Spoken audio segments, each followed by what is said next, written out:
ఓం శాంతి. ఈరోజు మురళీలో ఏంటంటే సారం అంటే విచారసాగర మతం చేసి చెప్పాలని చెప్పారు. అంటే ఇక్కడ తండ్రి పరమాత్ముడు ఏం చెప్పారంటే మనస వాచ కర్మణ ఎవరికి దుఃఖాన్ని ఇవ్వకూడదు. మెయిన్ మనస వాచ కర్మణ ఎవరికి మనం దుఃఖం లేకుండా మనం చెక్ చేసుకోవాలన్నమాట. ఎవరికైనా దుఃఖాన్ని ఇస్తున్నాం, బాధపడుతున్నాం అని పాయింట్. రెండోది పరమాత్ముడు చెప్పే ఏదైతే జ్ఞానం ఉందో ఆ జ్ఞానం చెప్పినట్టు కాకుండా దాన్ని విచారసాగర మతం చేసుకోమన్నాం. చేసుకొని మనం ఏంటంటే మనకి ఏదైతే విచారసాగర మతంలో తెలిసిందో కొన్ని లోతైన విషయాల్ని వాటిని మళ్ళీ అందరికీ చెప్పాలన్నమాట విడిగా అన్నమాట. ఇప్పుడు ఒక విధంగా ఏంటంటే కాయగూరలు అవి మార్కెట్కి వెళ్ళి తెస్తాం అనుకోండి, కాయగూరలు అలా వండేస్తాయి, వండం కదా, వాటిలన్నిటికీ కూడా కలుపుతాం. కలిపేసి మళ్ళీ దానికి ఏంటంటే మెయిన్ ఏదైతే ఉందో సాల్ట్ అనేది ఏంటంటే సారం అన్నమాట. ఈ సాల్ట్ లేకపోతే ఏంటంటే దేని రుచి సాల్ట్ చెప్తే దేని రుచి ఏంటనేది మాట, ఏదేది రుచి ఎలాగుందని మనకు తెలిసిపోతుంది. సాల్ట్ లేకపోతే అన్నీ ఒకలాగా ఉంటాయి, చప్పగా ఉన్నట్టు ఉంటుంది.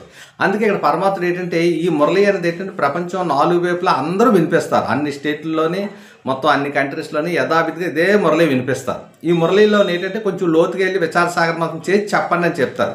యథావిధిగా అయితే పచ్చిగా ఉన్నట్టు ఉంటుంది.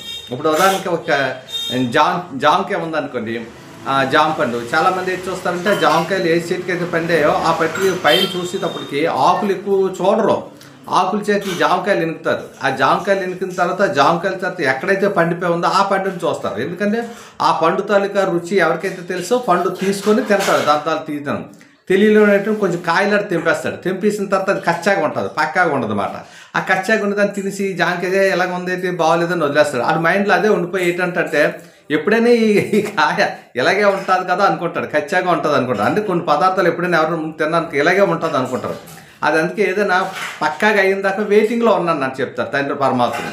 అందుకేంటంటే ఈ మెయిన్ ఈ మురళిలో జ్ఞానం తాలూకా రహస్యాలు చాలా గుప్తంగా ఉంటాయి కనుక చాలా విశేషంగా ఉంటాయి. ముందు తండ్రి పరమాత్ముడు ఏం చెప్తున్నాడంటే ఆత్మలోని పరివర్తన చేయమన్నాడు. ఆత్మలో ఏదైతే అవగుణాలు చెడు గుణాలు మాయ మనలోని ఒకటైపోయి కంబైన్డ్గా కూరుకుపోయి ఉండిపోయింది అన్నమాట. అది బయటికి వెళ్ళాలి.